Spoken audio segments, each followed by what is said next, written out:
Skinner on Absolute Radio. This is Frank Skinner on Absolute Radio with Emily Dean and Alan Cockerel. You can text our little show on 8 12 15, follow the show on Twitter at Frank on the Radio, or email the show via the Absolute Radio website. The website. I quite like a website. I imagine a website is something that Spider-Man makes between. If there's a small gap between two buildings, he makes like a small buttock hammock which he sits in to rest. Yeah, certainly does. I have an image I might have seen him doing that at some point. Like you know those 60s swinging chairs that people used to sing that were suspended? Know them. That was our life when I was growing up. I think Spider-Man can knock one of those up in seconds for a mid-building siesta. Mm-hmm. Yeah. Anyway, good morning, everyone who's kind enough to listen this morning. And good morning to you guys. Morning. Morning, Frank. I've done my Friday night trawl. Oh, yeah? And I've got a little Middle Lane Justice email to bring to your attention. Have you? Yes. Remember we discussed We were discussing forensic detail about middle lane, first lane and overtaking lane drivers last week. Yeah, I sort of have regret for it now, because it's the sort of thing that they might discuss. There was some disagreement over it. Well, I've brought it up and we already. shouted fake news at them. I don't know if it's a cutting-edge enough topic for us to discuss. There may be an opportunity to shout fake news again. Terrible organisation. Next. Hi, Frank and the show. I'm currently in Southampton visiting my girlfriend Ella as it's her birthday. I travelled here from Loughborough, where I currently reside as a student. On my drive... He's sporty. Sporty, yeah. Oh, Very God, sporty. He'll be sporty. He'll have gel in his hair. What? He'll have a Fred Perry top. On my drive... I like him. I like the sound of him. So do I. On my drive, whilst I was respectively driving in the correct driving lane, I witnessed a gentleman get pulled over by an undercover police car for driving in the middle lane unnecessarily. Can we just have a 20-second break for the hotness of the undercover policeman? Yeah. Love an undercover? I've never seen that happen. I fancy him, the undercover cop. I fancy him. I don't even know who he is. I've never seen that happen. It should happen all the time. Well, you have seen it happen. You just didn't know because he was undercover. Well, I've never seen anyone pulled over from the middle lane. He says, having witnessed this, I couldn't help but think of the show. So it was worth doing last week. What about round of applause for the police? One of my favourite topics ever for a round of applause. Especially the undercover ones. Yes. Oh, yeah. Something very alluring about them. I met a bloke in Cheltenham Town Centre. He went, Frank Skinner, how you doing? I said, and he said, I'm wired at the moment. I'm an undercover policeman. And he said, look, and he just opened his shirt a bit and showed me a bit of wiring and stuff inside. Turned out he was a droid. Oh, no, he wasn't. It was me just acting the goat. Anything else in the trawl? Anton would just like to say to Alan, it was great meeting you on Thursday at York. Great. And was complimenting you on your show. Praise redacted, obviously. Oh, good. If you could contact Alan directly rather than using us. No, that's nice. That's nice, isn't it? I met a bloke who said to me, I was at Prinush Abbey in Gloucestershire. Right. And the bloke who worked there said to me, whoa, Frank Skinner, he said, I met Peters and Lee. Do you know who Peters and Lee are? Oh, I was obsessed by Peters and Lee. Yeah, they were a double act from the 70s, would they be? They were from the 70s. He had vision problems. He was blind. Okay. I think you can still say that. I'll look in the excited. Donald, can I just say one thing about Donald Trump? I watched that press conference, and there's one thing he said that really, I know he might lead to Armageddon, Donald Trump, but I think there's going to be plenty of laughs on the way. That's what we're after. Look on the bright side. He said now that was a big story. That was the biggest story in the history of stories. And I really like. What a great book title! Oh, the history of stories. I'd buy that. The biggest story in the history of stories. W.H. Smith, $5.99. You're going back a bit, the history of stories. Yeah. It doesn't sound like a boffin, though, does he? It doesn't sound like a history buff. The biggest story in the history of stories. I really liked it. I'm sure I'll quote him on that more than once. Graduate of it. I think he's basically 2 or 3 quotes every speech. Brilliant. Yeah. But I like the idea of just, finding fault with organisations by saying terrible organisation. Fair enough. I'm going to start doing that. Yeah, me too. When the RAC drive past on the motorway. just wound the window down, pipe and say, terrible organisation. Next. Okay, anyway, we need to play music. Okay, let's go for it. It's in my brief. Yeah. But Should we play the biggest song in the history of songs? What I really want to play is Peters and Lee, but of course I don't have that kind of change of music at my fingertips. But we'll come back to Peters and Lee. We need to talk about him. They were a phenomenon. Frank Skinner on Absolute Radio. Surely not. There must be some mistake.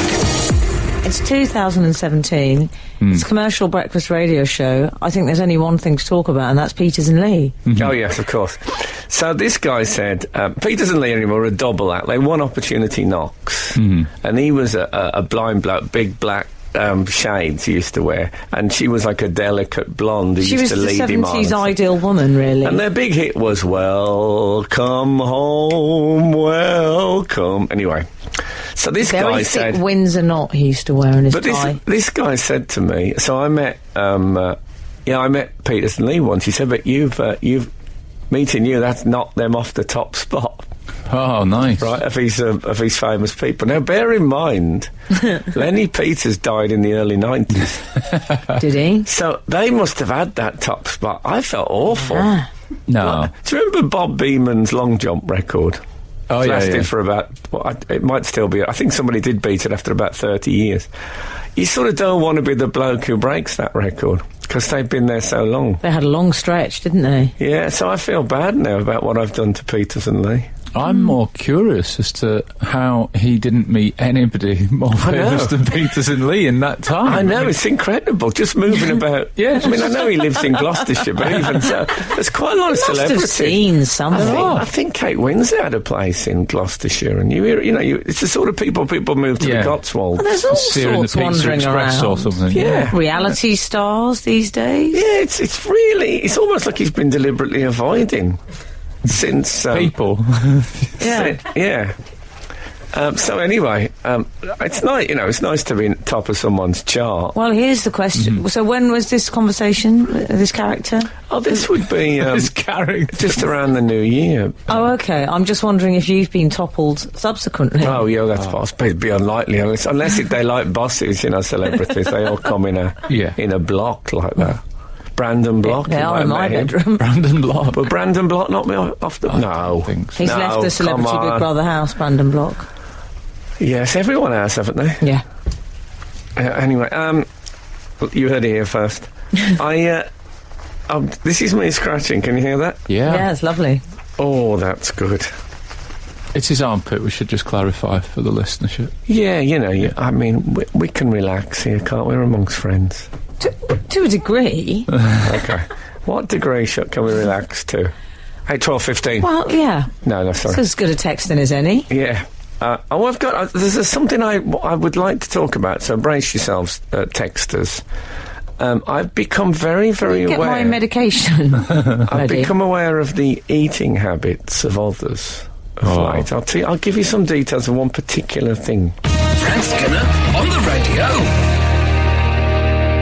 So, I don't know how you describe this phenomenon. There might be a name for it, but when I eat, the fork, that popular cutlery item, the fork, seems to me to be saying to you from its design, Yes. there are two basic methods of eating with meat. You can prong stuff, if prong is a verb, so actually stick it in and eat it like that. Yeah. Or, because of the curvature of it, you can use it as a scoop for something that's not too liquefied. That would Stab say. or scoop. That's the first thing I thought when you said the fork. Exactly. What I've noticed more and more people who turn the fork the other way up, and then they go around the plate with it like it was some sort of Hoover. And they press with their knife bits of food on against the back of the fork. That is so unacceptable. 2 or 3 different types of food, and then eat it like that in like They're a stacking. layered. They're stacking. But on the back of the fork, everything about the fork says forget the back. Hang on, so you Don't worry about the You back. can't This do- is why you I'm here. cannot So you mean do that. upwards from What so it they're means, pointing down. So not only do you get the pointing out, you can hear that. You know that sound of fork you against plate. can hear the fork against plate. I know these people. I think I might do this. I might be Don't one of get these me guys. started. Really? I think I might. Do you hold knife like pen? Because I want you out. No. OUT. It's about pushing. It's a form of kettling. You know the thing the police do? They're kettling the food into. Oh, they're to the squirreling it away. If there was if they were getting them to the base of a bridge, that's what it works like. And then, so they lift it up. Everything about the fork is saying, I can't handle this. I'm not built to take food on the back of me. If this falls off, it's your fault. Also, I can't carry your load. let's eat one piece of food at a time if we want to taste it. Oh, you've gone very zen, haven't you? Suddenly we're all about mindfulness. Well, look, there's a reason that So what sort the of fruit food pastel. Well, fruit pastels are stacked, right? Yeah. That's so you take a green one, you eat that, and then you take a red one, you eat that. Right. You don't say, I'll have a bit of this green one, a bit of this black one, a bit of this. Nobody does that. No. Have some food, then you taste that food, and then you go elsewhere on the plate. You go searching. They might sometimes, these characters, Frank, they might use the fork, which inevitably they might use a knife, I'm sorry, which inevitably they've held like a pen at some point, Yeah. to dip into some sort of sauce on the plate and then wipe it on the fork before placing the entire load in the mouth. Well, I mean, I don't even want to. As people in offices say, don't go there. But that thing, the sound of it, the impracticality of it, the abuse of the fork. I don't know who designed the fork. 8, 12, 15. Why are we If you do. talking about knife and fork etiquette? Yeah. I mean, this is beyond etiquette, isn't it? What you're talking about. This goes into a whole other area. It's a method. Isn't that good manners, though, to put your food on top of your fork? I thought that was good manners. That's No. what the etiquette people want. They don't want you But is using that it as the a top? scoop. Is that the top of your fork, or is it the bottom of your fork? Also, I think Alan, I I'd think call it good the- manners people don't also want you using it as a Aladdin, scoop. I'd your call it whole the line back. of your whole tone seems to belong to someone who actually does do this. I Wouldn't think you I might. suggest, I think I Frank? I might. know. Well, I used to take. We had an old age pensioner live next door when I was a kid, Congratulations. Daisy Weston, and we used to send her a Sunday lunch round, or Sunday dinner as we called it in those days, right? So I would take the Sunday lunch. I'd carry it round her house. Would try not to drip the gravy off the edge of the plate. When I walked into the house, she was sitting there with a big spoon waiting for me, and she did the whole thing with a spoon. Legend! Yeah, exactly. And you know what? That, to me, is preferable to people using the back of the fork as something. What it's like. I thought you gave me a stare there as you said that. Have you ever seen a Wild West train? And they have Yes. those things on the front that are supposed to move cattle and that off the track. It's that method. It is. It's if that came with a knife, with an enormous Right. rail knife. Frank, That's how you'd use it. how stacked... I mean, you've got to admire the confidence and optimism, and I'm going to go so far as to say courage of these people, raw courage, because they're very perilous, sometimes, these foodstuffs on the fork. 'cause it's They not could go supposed- at any moment. No, they're not supposed to sit there. But what they end up doing, these people, is they crouch over the plate to reduce the distance. They peter, they do. Yeah, and then it starts to look like some sort of medieval feast. Anyway, Great, it's making me hungry. Where do we stand on people that cut spaghetti? Oh. well, I think we'll come back to it. Frank Skinner on the radio. We've had a message in from 339. Speaking as an overweight gentleman, using the back of the fork, it's nearer to the mouth. Is it? That's a very interesting rationale. Okay. It depends how you're holding the fork, I suppose. Okay. I mean, it's not a big distance. I just think if you're an overweight man, let's say you take a large mouthful. I mean, I'm generalising. Yeah. You're going to get more in a scooping situation than you are in the Wild West train front. Even more if he goes with the elderly neighbour spoon technique. Just switch to a spoon. But I'm looking forward to that everything spoon with it. technique. That Oh. around the same time I start visiting the I Have Given Up clothes shop, where everything is elasticated from the back of a Sunday supplement, Smash it. I will be using the spoon to eat all my food. Well, I think it's all right for, you know, your mashed potato and stuff. When you get your slice of steak, whatever it is, beef, then suddenly it's a balancing act. Yeah, but with a Findus pre-prepared, it doesn't matter. It wasn't a Findus pre-prepared. Okay. It was good home cooking. Calm down. It sure was a fine meal.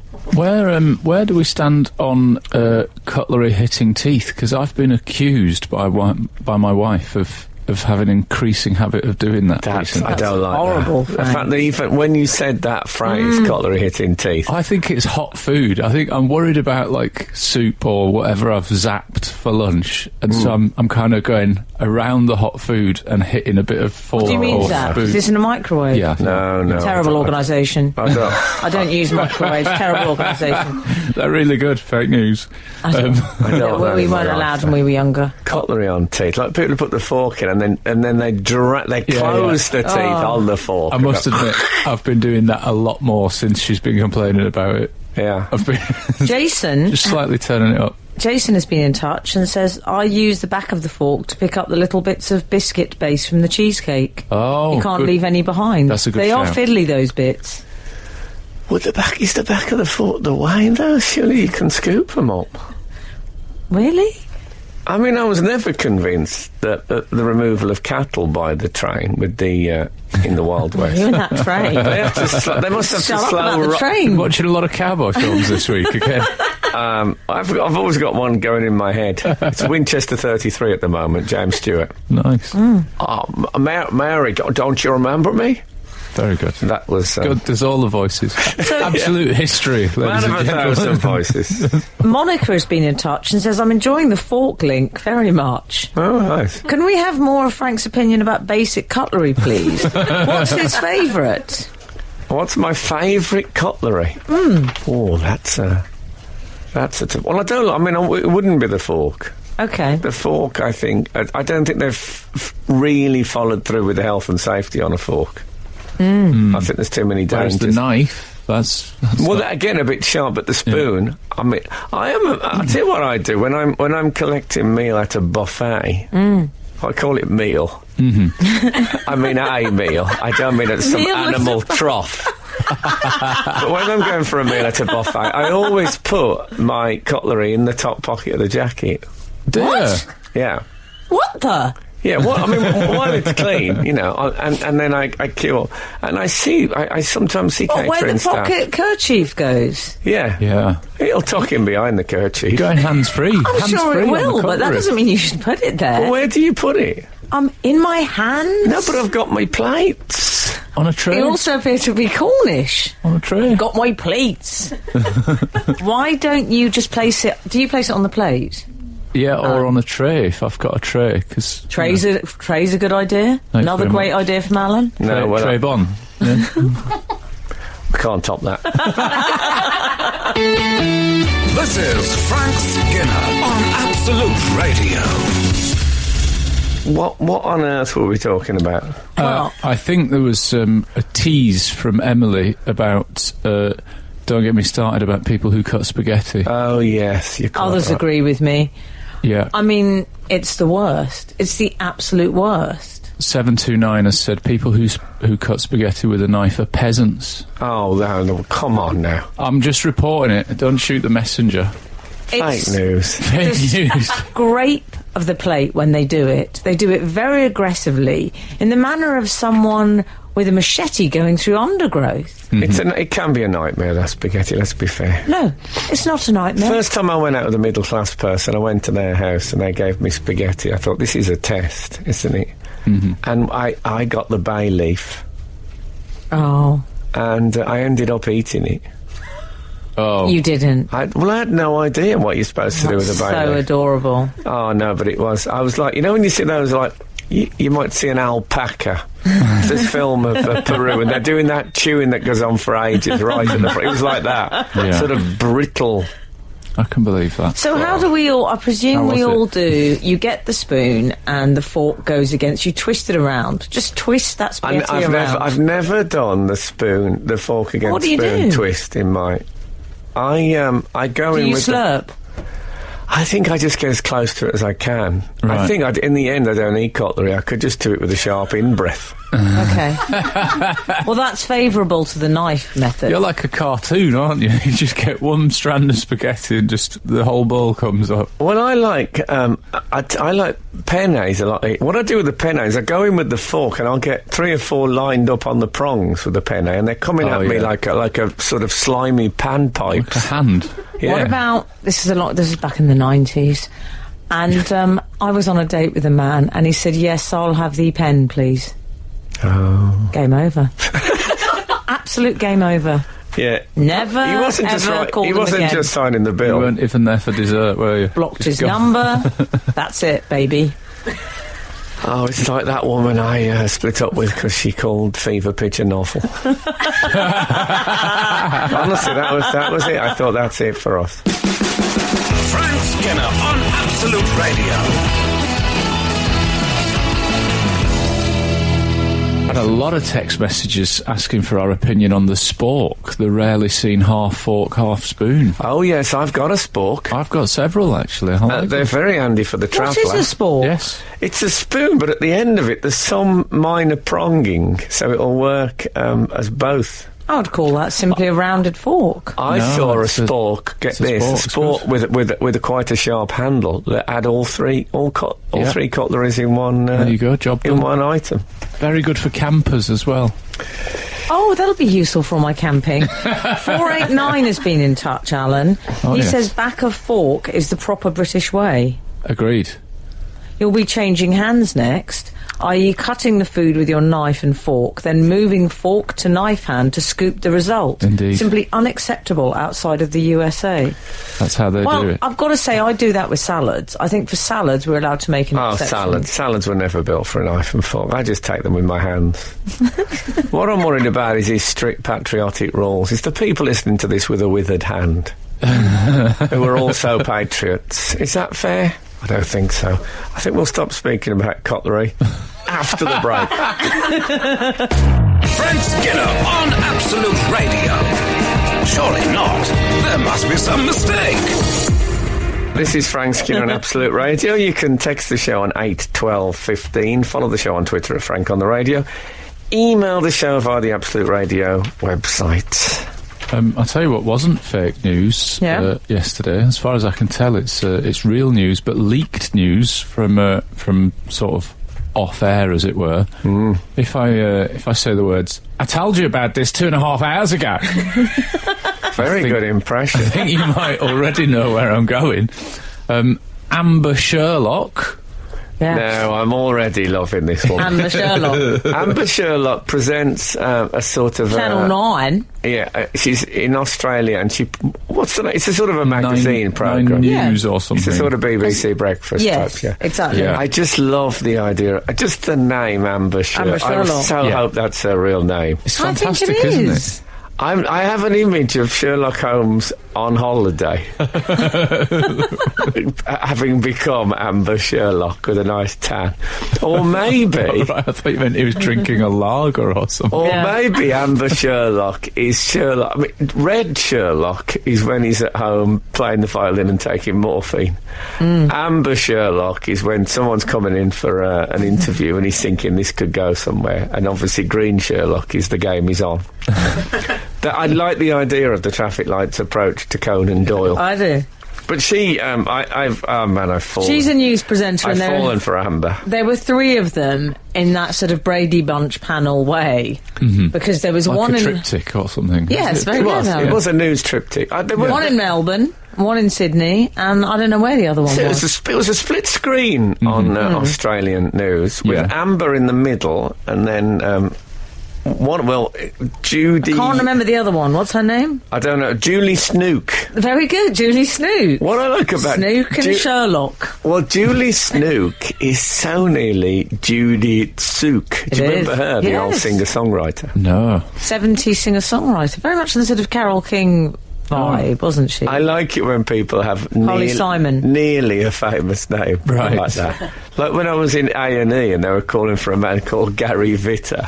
But Frank, Snook and Sherlock. I mean, that's a buddy movie waiting to be made. Yes. Anyway, so they're there, these three She women. had a meltdown, yeah. They're about to go into their triptych. There's three screens. So you're going to see the three women side by side on the screen. When Amber, and, you know, she's a bit of a Sherlock, as it turns out. They've all got white on. Yeah, she realises they're all dressed in white. And obviously it looks a bit like a Bee Gees album sleeve. Yeah, she wasn't having it, was she? Amber says, you need to put a jacket on, Julie. Yeah. Yeah. This is off camera, remember? Yeah. But it has been secretly filmed. Off air, but on camera. Yeah, and Julie says, if it's an issue, I'll go and grab a jacket. And Amber says, it is an issue. I love that. it's like an episode of Neighbours, the way you do it. It really is. I can't tell you how many times I've said to people in the context of work, but yeah, it actually is an issue.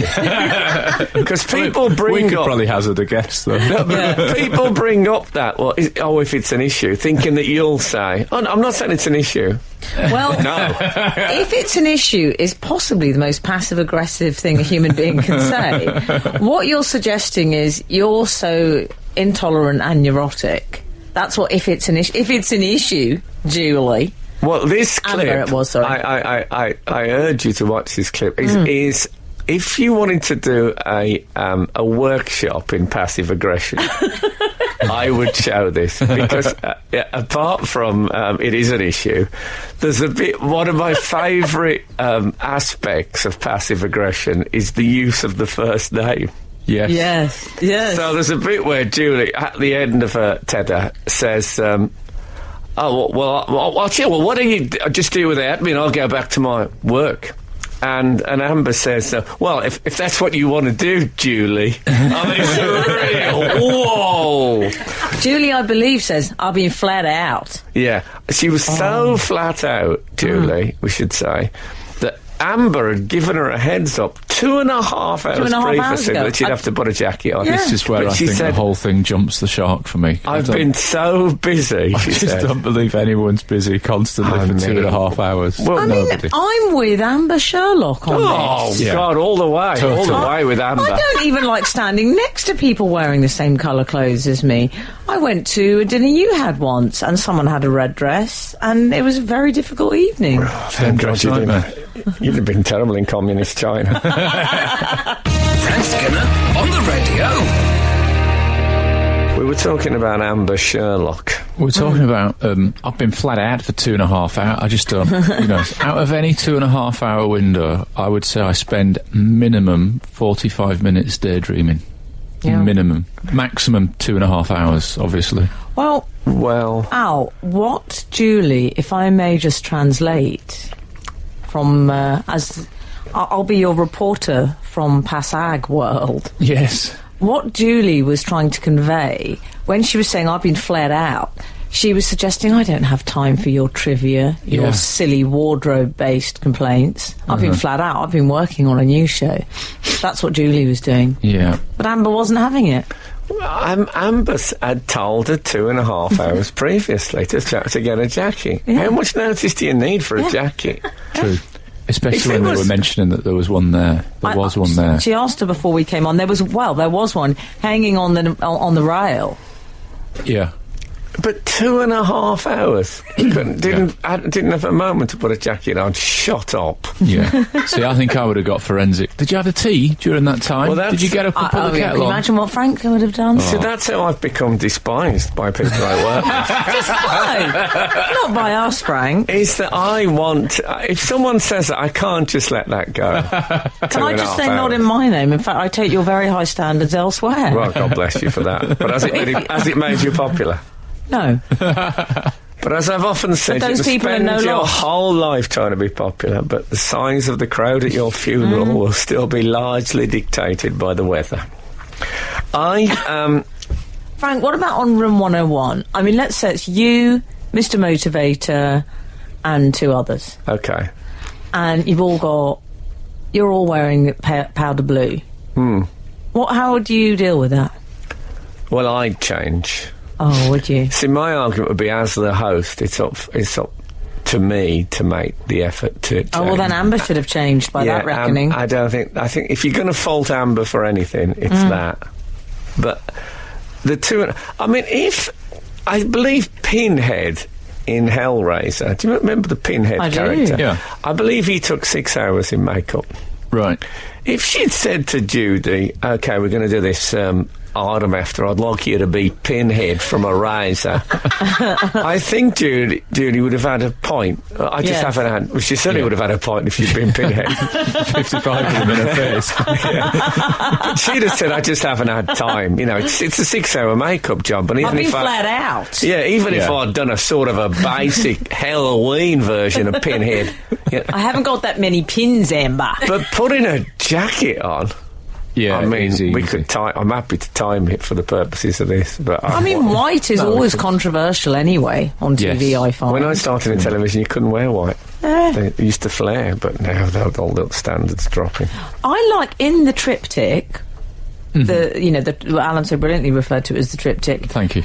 What I like is that there's one character, and she's very awkward, isn't she? The third She wheel. has a really expressive face. Julie and Amber are shouting, and as Frank says, I do urge you to watch this clip. It is worth the 20 seconds of your life. And there's a third woman, and she's some sort of an expert, and she says, "Oh dear." No, Oh. see, that person I find is often present at these conversations. Yeah. The smiling, let's all Yes. just be friends together.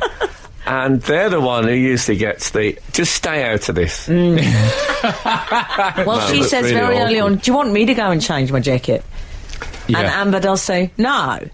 No. She wants I Julie tell to you say, what, Amber tries to be the voice of the people at one point where she says, you know, I told you 2.5 hours ago, and, you know, the wardrobe ladies will be furious about this. So she's bringing in the people on the shop floor. well, you know what she also does, and I'm guilty of this, when I say, "Frank's going to be really angry with you." Yeah. You can't do it. Oh, well, I do it all the time. It's my favourite thing. Mazel tov. Frank Skinner on the radio. I tell you why, what was great about the three women in white is it's like when, I don't know if you've ever had a treatment, but there's the women always dressed in white, often in tunics, and I'll be straight with you, I've never completely got my head around the definition of what's a tunic and what's a, say, I don't know, a shirt or Well, whatever. often lab coats, but I know what you mean. Sometimes the tunic, there's a zip up the centre, There's a shop up that the central reservation. that I pass. I'm currently performing at the Soho Theatre in Dean Street in the West End. I'm not plugging it, sold out. And Good for you. but Because every time I mention any of my gigs, I always have to add tickets still available, so good for you. okay, there you go.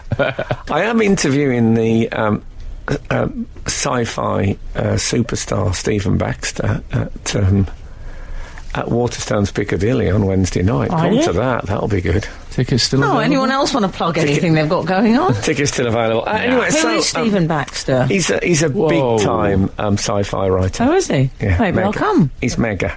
I might come, Frank. Yeah, come. I will.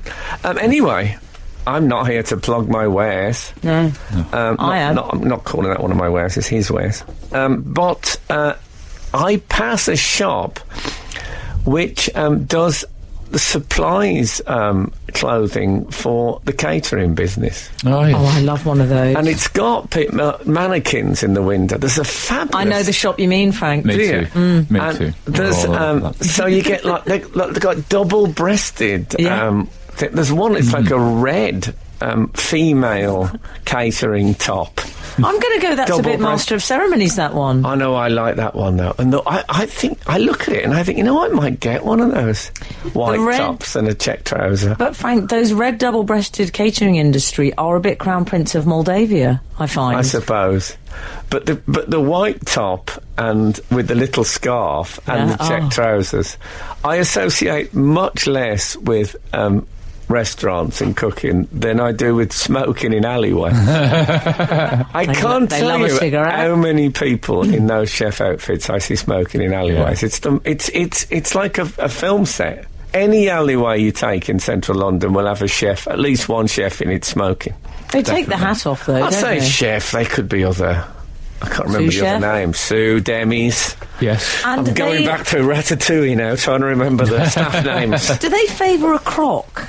I think the catering industry favour a the catering industry, they favour a very specific crock. It's a full crock.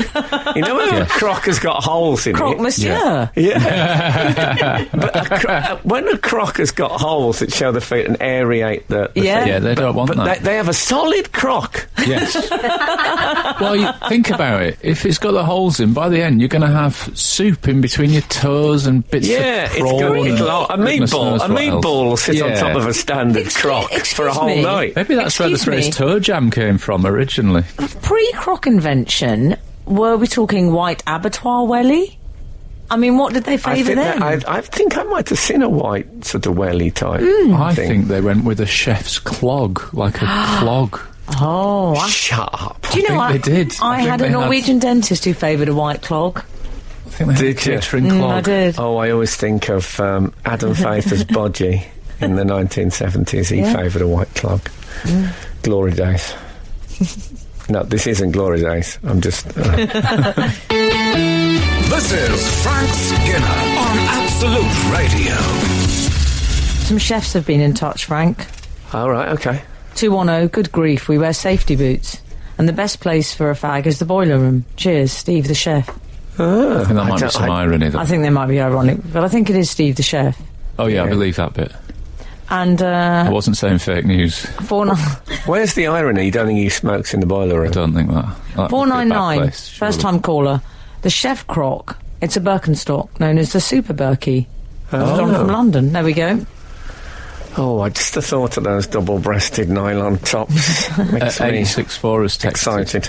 Frank, some chefs wear Crocs because they're cool in the kitchen. I think he means not hot. No.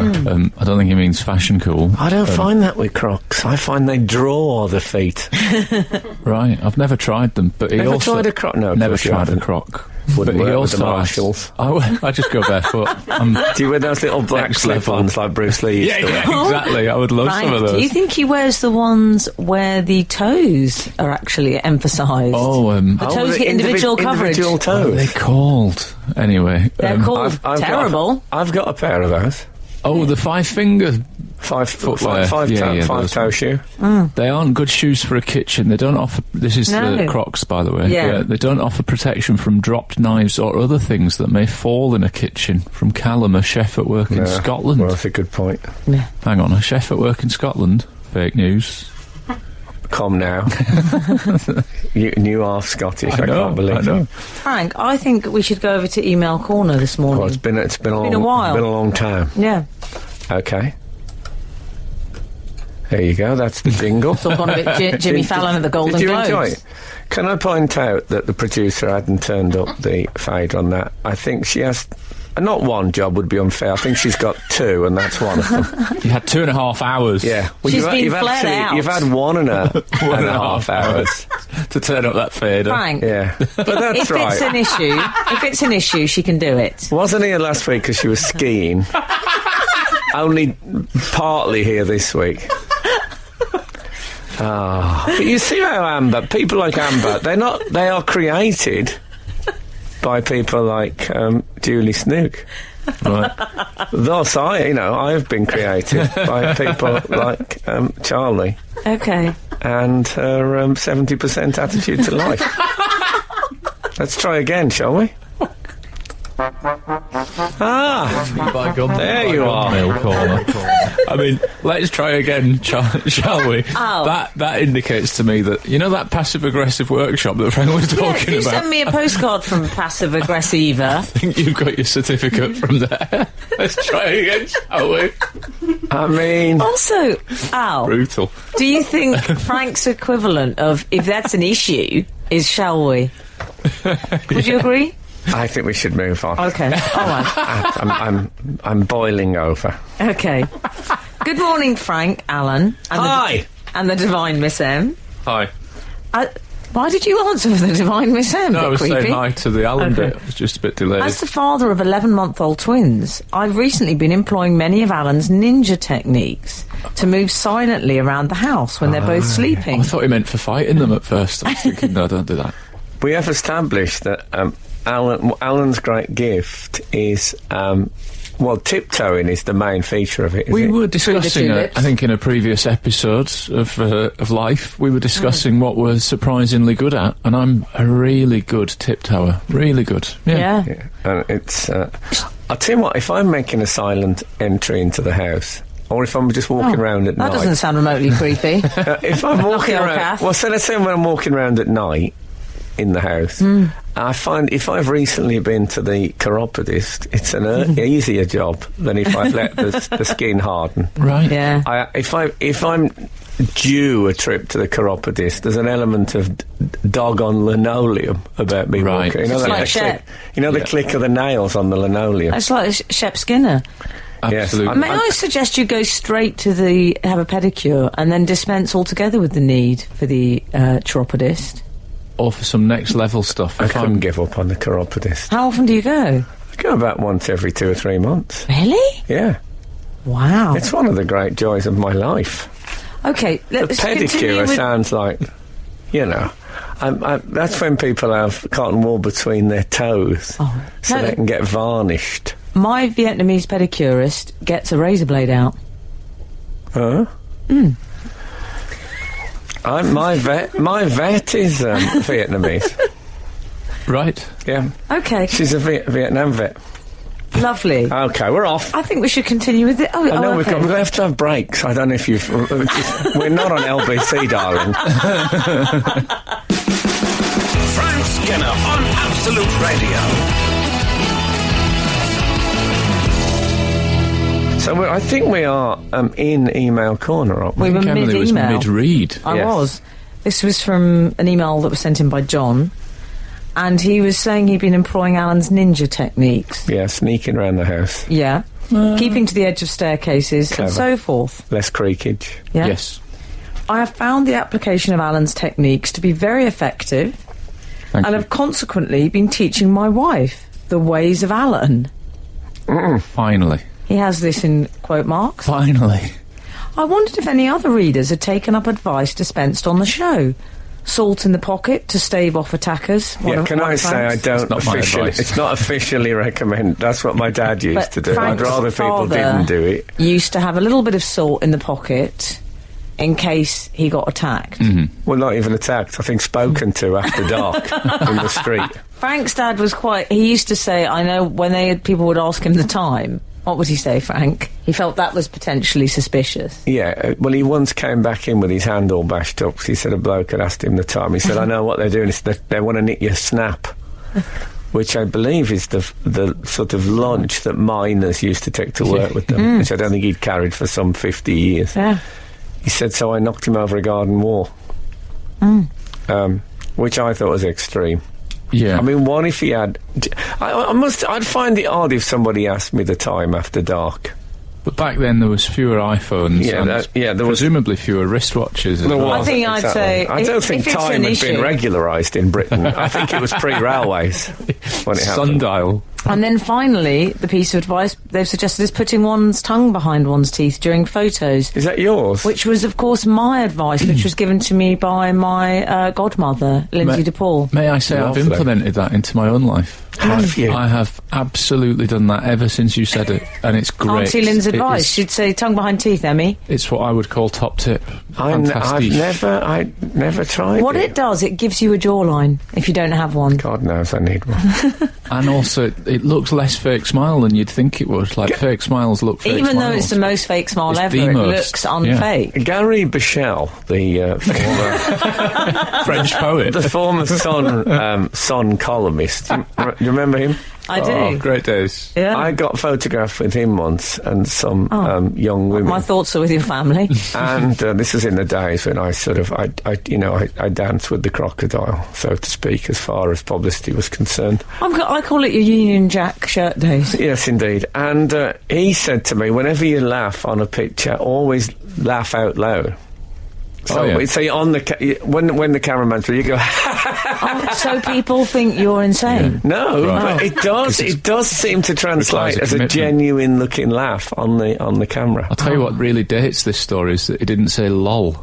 he said laugh out loud. No, that's true. Yeah. This was pre-lol. It was pre-lol. It was, yeah. Gary Bichelle That'd be hasn't got interesting. time for that. It'd be an interesting marking of time pre-lol. When did lol? When did lol begin? 8, 12, 15. Frank Skinner on Absolute Radio. Surely not. There must be some mistake. When would you say lol became a thing? Well, I'll tell you exactly when LOL entered the establishment was when the Prime Minister used LOL, apparently in a text. Leveson. Yes. Leveson inquiry. There you go. Lots of love. He thought it was lots of love. He thought it was didn't lots of love. Yeah, well, I for a while, I'm trying to work it out for myself. I thought it was lots of love as well. Oh, dear. Oh, that's Well, it's an end. It's an end of a message. Fair enough. Anyway, we will eventually get through this email. Putting one's tongue behind one's teeth, and then we have following the ways of the Nazarene. Yeah, I It's don't another think I've piece of actually. advice. Have I offered that as advice? It's something I do. I'm more of an exemplar. Yeah. Oh. I think you might have offered it as a Build your part up, love. Yeah. haughty-taughty, looking down on those that don't, that kind of thing. There's certainly an element of that. Yeah, put a crucifix on, Julie. I mean, I like this email, mainly because it compliments my I do. tiptoeing skills. Thank you, But John, a.k.a. Reader 487, by the There way. is a slight sting in the tail in that I'm pretty sure I've dispensed some other excellent ways of Alan, like putting a chair or some shoes behind a hotel door. I remember for, your shoes by the hotel door. intruders. Yeah. I think I also recommended buying some quite affordable dry sacks for luggage for if you Yes, I have remember smelly that. clothes. I thought that was pretty good. Yeah. And let's not forget pouring a boiling kettle down a block sink. blocked sink. Oh, I'm glad you It's said true, sink. these have all been yours. You see, I'm the just ones, relieved he said sink. the ones that stick in my mind. See, I forgot about teeth. Tongue Tongue behind teeth. teeth Sorry was about great. that. That's okay. One sticks in my mind. I got from the once popular TV show Laverne and Shirley. And what was that? Never trust a man in a pinky ring. A pinky being the little finger. Don't tell Charlie that. That's No. everyone she went to school with. Our Everybody, producer. and now if I do see a bloke with a ring on his little finger, I know there is a shadow falls across my opinion of them. Still, I'm considering one. Now you what? Yeah. You're going to take someone's eye out on the mat. Be careful. Frank Skinner on the radio. We've got some of the readers texting in, reminding us of really useful pieces of advice they've received from us on this show. Really? Yes. Hey, you're getting a mention, Frank. Don't worry about that. I like to think of remember Al Murray used to refer to me as the Suleiman. He was like a sort of Eastern wise man, I think. Yes, I see you as something of a Birmingham Swami. So, let's hear some. Yeah. Frank's advice: I try not to Google if I've forgotten something, which is good. Very good. Only Google if you don't know, not if you don't remember. Yeah. Good. And I'm no longer a slave to the oppressive twelfths. Excellent work. Lovely. Oh, they're too Excellent. good. In case you're new to the show, I don't set my alarm for things like 10 o'clock or even 10:05. They're all 6 minutes past or 2 minutes past or 3. You all right with the 9:59. Yeah, I'm all right with that. Oh, Anything, I won't be told that I have to set it on a 12th of the hour. No. three? Which people often do, for There's some- convenience sake. Someone's picked up some useful advice from your mum, Al. My mother. Yes. Happy birthday to her, by the way. If she's tuning in, it's her Okay. birthday today. No, I thought it might be. Best advice. That's a bit of no, Amber Sherlock of me. Best advice, although it may not have been dispatched as such, was from Al's mum, always asking for a wee pot of boiling water when she orders tea out. Yes. I always do that now. Paying for tea is irritating anyway, but at least now I get 2 decent cups. Cheers, Al's mum. That's Wee Reader 457. I think that means a small reader, by the way. Frank rather than wee referred reader. earlier, Al, to someone had gone out, well, Sarah, I mean, there's no point lying about this, to get us coffees. And Frank said, there's no point getting a tea. I just think there's no point. Yeah. In the takeaway shop. I find that quite interesting. Now, why is that?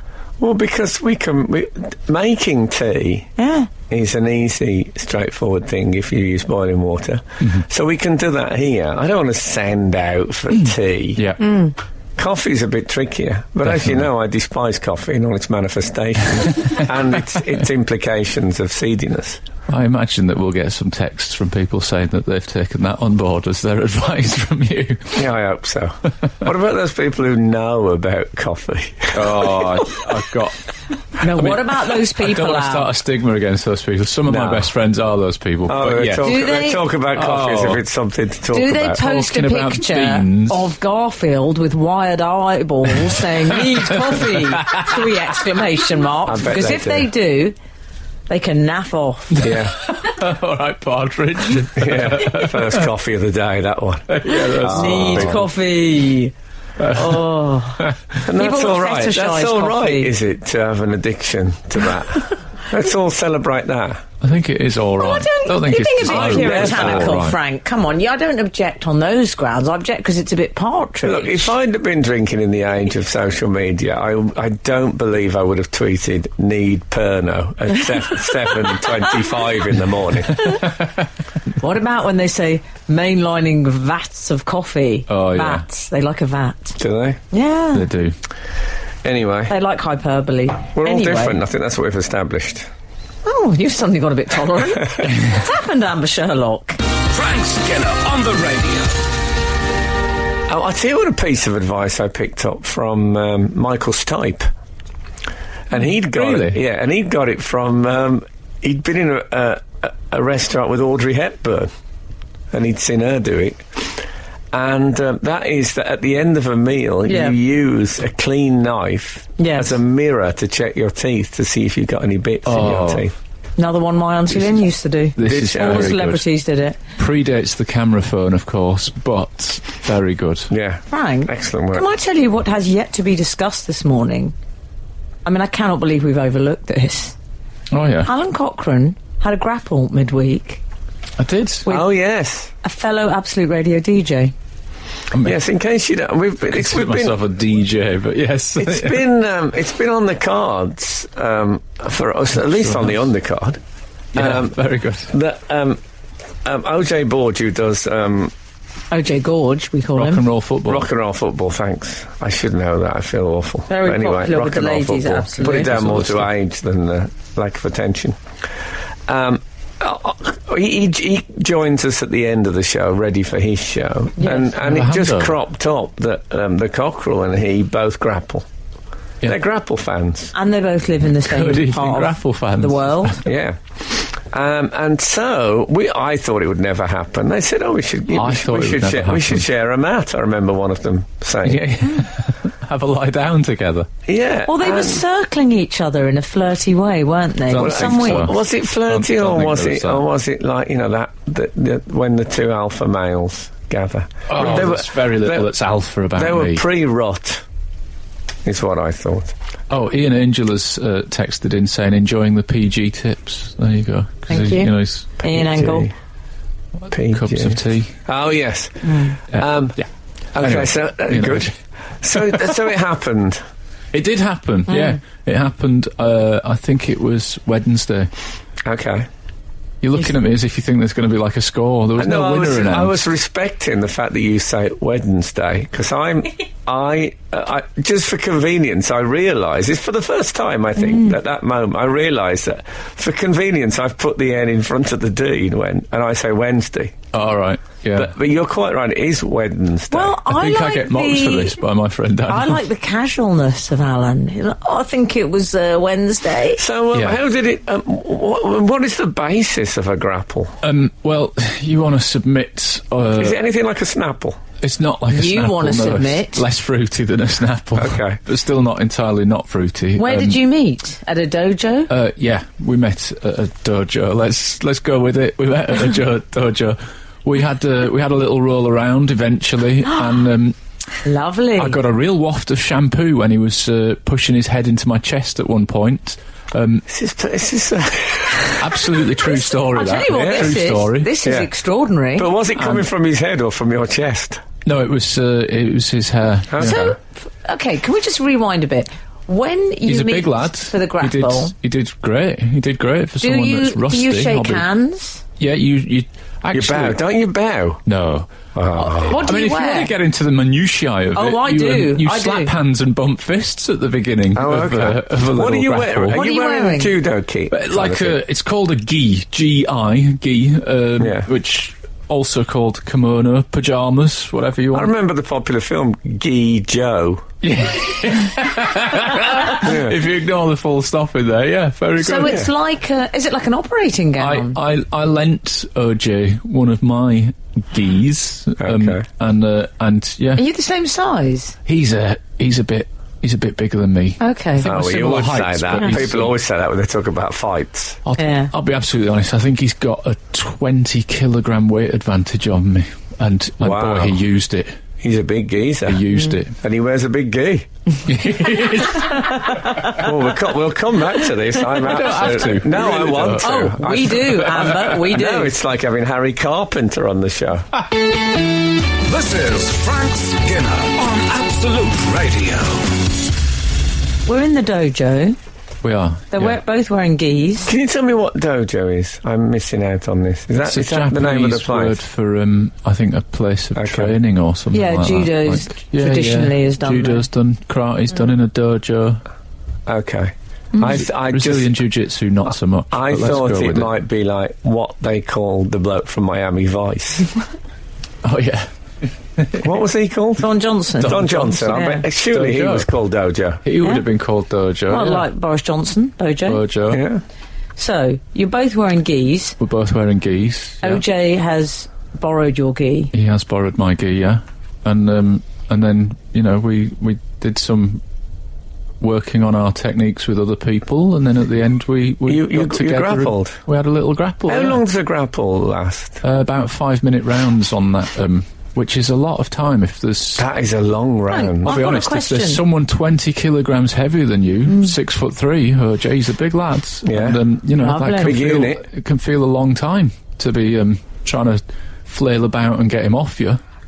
So when you want to grapple with someone, do you just approach them Yeah. in the dojo and say, hey there? This is what you say, and I'm finding this horrible because it's silly. It's such a speak about it, silly we're hobby. interested. It's such a silly hobby. What do you say? You go up and you go, do you want a roll, mate? That's what you say. You mean you roll around like it's called a roll. The Okay. parlance is a roll.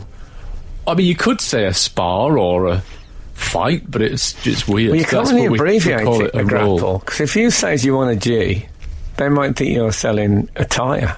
Yes. So that would be... So who won is what we want to know. You want to roll, mate? Nobody won. It would be great for the show if there was a clear winner. It would be great. But actually, you know, Who seemed two to guys have rolling. more strength? I would say he... more strength. Oh, OJ, for sure. Really? Yeah, 20 kilograms heavier. Not getting my excuses in. I he don't just think the is. Cockerel prides himself on strength. He prides himself on guile. Or as they call it in the grapple business, guile. Yeah. I mean, I would be very up for going again. I will go again. Calm down, but if dear. he's up for going again, I'm up for How going would you again. be up for a sort of a Oliver Reed, Alan Bates naked grapple in front of a roaring log fire?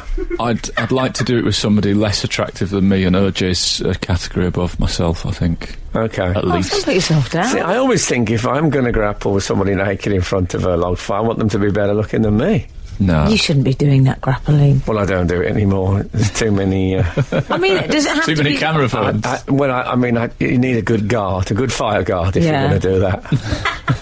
Otherwise, that terrible smell of human hair burning, you don't know where it's landed. That's one of my pet hates. Smell of burning hair during a naked... Grapple. Doing Yeah. a roll? naked grapple in front of a log fire. That's what I'm putting in room 101. Frank Skinner on Absolute Radio.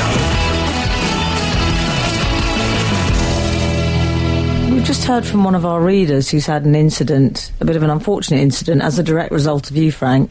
Adam Whitworth. I was patiently waiting at the next window at my local McDonald's drive-thru as instructed, listening to your show. When an employee tapped on my window to give me my breakfast, I wound it down, just as Frank said, the smell of burning hair in front of a roaring fire. Yeah. I can only wonder what they thought I was listening to. There you go. That's the trailer sorted. I did just give you a sort of Derek Jacobi voice, which you didn't necessarily have, but there you go. I'm always happy with a Yes. Jacobi. Now, we need to talk about my bay, Henry VIII. Your bay? My bay, yeah.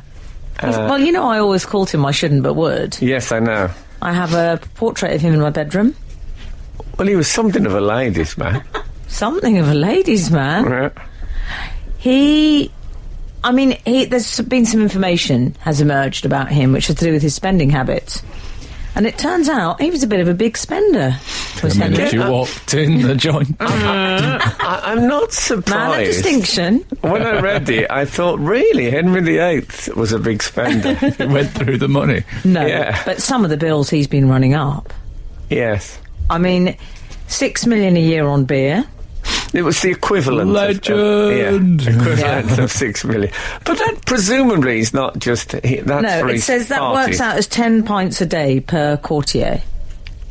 Okay. But then Okay. again, water then would not have been that healthy to drink, would it? So He's you not know. wasting time with water. No, they weren't, largely, were they? No. Like, it would be better to drink booze. Isn't that why they drank wine and beer? Is Because it? the water was minging. I must remember that one. Any historians in? This is one of the big stories of all stories, yeah? The meat costs $3.5 million. A year. That sounds a lot, but I think he did go organic, free range. So He had you know, pay a grilled, bit extra for he that. had beaver's tails and whale meat and a bit Yum. of venison. Beaver's tails, they look like something you could use to eat with rather than to eat. They don't seem to I don't know if you've ever had a close look at a beaver's tail. There's No. not much flesh on them. No. They look a bit like those things that headmasters used to use for caning. Right, yeah. Canes. Well, no, that was the... I don't... It was the one before the sort of paddle. Oh, right, yeah. The sort of back thing. paddle. Yeah, yeah.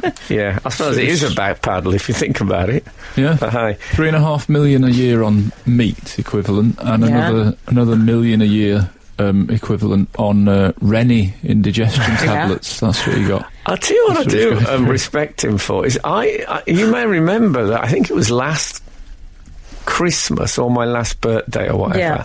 But about a year ago, I was given a £100 meat voucher, which I've still got 65 quid on it. No. Yeah, I find it quite hard to I went in there with the intention of spending the whole thing. I find it difficult. Well, If in Aladdin, if the 3 wishes had been meat based, I think I would have struggled. Really? well, I think I have the answer to this. Go It's on. not just meat related, it's fortune related. So his father, Henry VII, is the one that made all the money. Right. And then he was second generation. 90% of it's gone by second gen. I'm Right. afraid, guys. So I you think see. because Frank's made his own money, he's a Yes. bit more frugal He's in the more butchers? cautious. That's not a euphemism. He's okay. more frugal in the butchers. So he was a bit Julian Lennon. Yeah. Yeah. Okay. I think it's third generation it disappears by the money. That's right. Yeah. You Yeah. can get a sausage box for £19.50. Why don't you just This buy, is Matty's Britain. Why don't you just buy 3 of those and you've nearly 3 done your sausage coupon? boxes. And when am I going to get through 3 sausage You boxes? got a freezer? I don't like freezing. I think the food never... you people. destroys the flavour. I bought a bone from the butcher yesterday. You don't need to buy it. Just ask him nicely. Oh, it cost me £1.80. Oh, £1.80 ridiculous! for a bone. You saw me coming. Oh, the switchboard's going to light up with people texting going, London, charging you for bones. Yeah, well, You know, don't come to London. in the north, where you know your butcher, you just go, can I have some bones? And they go, yeah, all right. Can we just establish, for avoidance of doubt, it's expensive in London? Yes, it is. We Okay. knew that, though. Especially bones. Yeah. £1.80. That's... why did you buy a bone? Because, well, if you must know, I was recording a podcast and there was a dog in it, Yeah. and And you he took needed a bone. the traditional approach. Give the dog a bone. Okay. Did you bother with the knick-knack paddywhack element of the formula? Do they still like a bone? Your modern dog, they don't want a bone Well, now, you do know they? what? That was his Don't give equivalent dogs of cooked invoicing. bones. That was his invoice. Okay, we was got the a bone. Yeah. I find that they like a synthetic chew now more than they like an actual bone. Yeah, well, they've lost touch, haven't they? Oh, I don't Someone's know. got some advice from me, Frank. Go on. Rachel in Michigan. Never arrive empty-handed. Timeless advice from Emily Dean when you're a guest at someone's house. Thank you, Emily. Excellent. Oops. Frank Skinner on Absolute Radio. Surely not. There must be some mistake. Before we go back to Henry, I just I thought of a piece of advice which emanated from my everyday life recently, and it was advice that I didn't realise. It was a sort of I accidentally arrived at it. But I bought my partner Kath a pair of trousers for Christmas. Yeah. And they were the wrong size. I'll be honest with you. Now, I don't know about you, but if someone buys me something the wrong size, they'll say, here's the receipt, and it's fine, but it's a bit of a chore having to go to the shop Having to take it back, yeah. It's not quite the same as a present. You feel like you've been part of it. You've been some sort of messenger service in the thing. So it's annoying. So that was a pity, and also you want them to wear it straight away. But this is the advice that I've arrived at. What I did is I bought her a pair of trousers that were the size XS, extra small. Right. And I think she was slightly annoyed that I'd got the wrong size, but at the same time, Yeah. if you're going to get the wrong size, go small. Yeah. Frank, Good shout. you've got it. Yeah, so I think that's an important thing. Not so bad with gloves, but certainly with trousers and anything of that. Go small. Absolutely. Always go small. Yeah. So that turned out nice again. Always go small has been my advice for years, but people just said I was stingy. Yeah, exactly. You actually was getting Barbie outfits. So anyway, Henry VIII also spent his money, which I believe a large proportion of it was from the dissolution of the monasteries as well. Frank, I'll be choked on it. Frank, let it go. Okay. Yeah. The meat cost 3.5 million, but the divorce from Anne of Cleves, remember her? Oh yeah. Flanders Mare. She's Number 4. I think you might be correct. Yeah, Thunderbird 4. Oh, is she 3? Oh, now I'm not sure myself. You've got me confused. Anyway, she... Divorced, beheaded. I was going to say we'll do the 30 rhyme million. in a It minute. cost him 30 million 30 million to in divorce her. today's money. We can see why he favoured beheading. I think it does put some of those She beheadings into context. played I mean, an absolute blinder. a beheading isn't cheap. Yeah. But I mean, compared to 30 million, Very cheap, I mean, it's all gone a bit Ray Parlour at Hampton Court Palace. Romford Pele. Yeah, exactly. She got 30 million for not being that hot. Really? Oh, yeah, because that was the problem. He saw the painting, didn't he? And then, this sounds like drunk history, but this is apparently what happened. He saw the painting and then she turned up and she wasn't all that. No, and I tell you what, that was... Is this the one where Hans Holbein, the famous painter, was sent to Germany to paint? There was 2 sisters on believe offer so. to Henry VIII. This is how it worked in those It's days. all gone a bit cheeky, Yeah. girls. Yeah, it has, yeah. Yeah. Let's see... Margate. Yeah, so if we replace Henry VIII with Lemby Opic, then it kind of makes sense. So, there was 2 sisters, both of which would be ideal, politically for the marriage. Are you scratching, Frank? So I am scratching. Okay. So this is when social media was in its infancy. That's He right. sent one of the leading artists to paint these 2 women. He brought the painting back, and Henry did a bit of a hot or not. Yeah. I believe Henry said to Hans, photos or it didn't happen. Yeah, exactly. And he said, this one's the most grammable. And, Yeah. Yeah. And he said, hashtag no way, And, when he saw her. Yeah, and he brought the painting back, and Henry looked at the painting of the 2 girls, and he went Gabrielle, as did Let me as open. did As did Lemby Lemby. Opie. And then it turned out that I don't understand. Well, when how he it saw the went. painting, he said, I can't even, was what I Yeah. believe he said. Did he say that? Yes. Wow. Not even. He honestly, I don't really understand that, but I like he it. honestly said I it. can't even. Yeah. Okay. And so then he married. The other cheeky girl. The other one. He married the other one and didn't. Yeah, I bet he doesn't know. Well, 'cause their he- marriage was annulled. Britney Well. Spears style. Oh yes, that was lack of Lack of the conjugals. lack of consummation, or was Yeah. it lack of concentration? And also just to save a bit of the blade. Well, I on think the once guillotine. again he might have used the phrase, I can't even. Yeah, lack of condensation. That would be one of the best grounds for divorce ever. So what a brilliant... I mean, I know we complain about social media. Well, I do. But, I mean, what a faff. Having to send an artist off. Yeah. Frank Skinner on the radio. I think we're still mid Henry VIII. We should say that this is all these facts come from a programme that's on the telly this week. Yeah. About Henry VIII, which is called Henry VIII. It's from that channel that show lots of history documentaries, and it's called Yesterday. All right. Which I've never been happy with as a channel title, because I think... Is it because all your troubles seem so far away? I think... Oh, yeah. I think calling history Yesterday is just a bit negative. Mm-hmm. Do you know what I mean? It Why? makes it sound like it's done, and, who needs yesterday's papers? If I had a history channel, I'd call it A Bit Last Year. See, both of those sound too modern to me. Yesterday and last year sounds like we're not interested in Henry VIII. That's exactly proper history, modern history. What about So Last Season? Come on, you'd watch that history show. Again, a little bit negative. Oh, welcome to me. In the Rearview Mirror with Frank Skinner, in which I do history. I'm very relieved you're doing history in that. Yeah, exactly.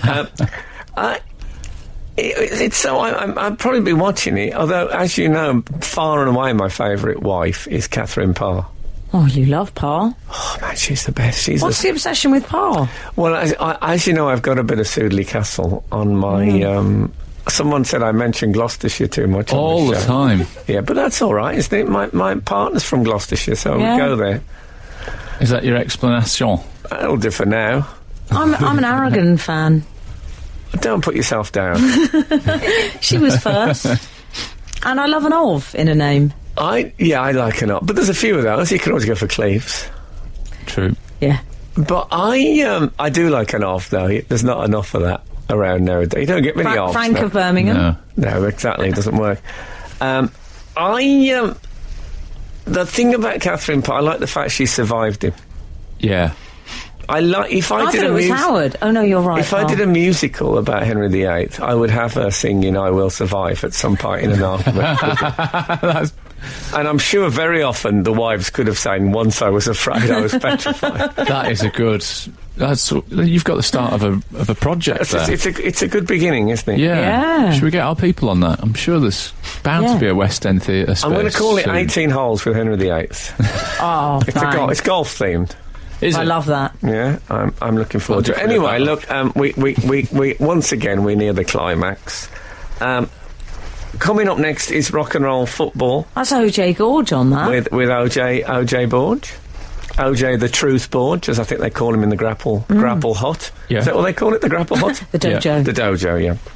And thank you so much for listening this morning. And you know what? Shall I stick with the traditional ending, or what about the new Mariah Carey baseline? It's your call. Yeah. Bring on the feathers. Hear the Frank Skinner Show as it happens. Saturday morning from 8 until 11 on 105.8 FM in London and the South East.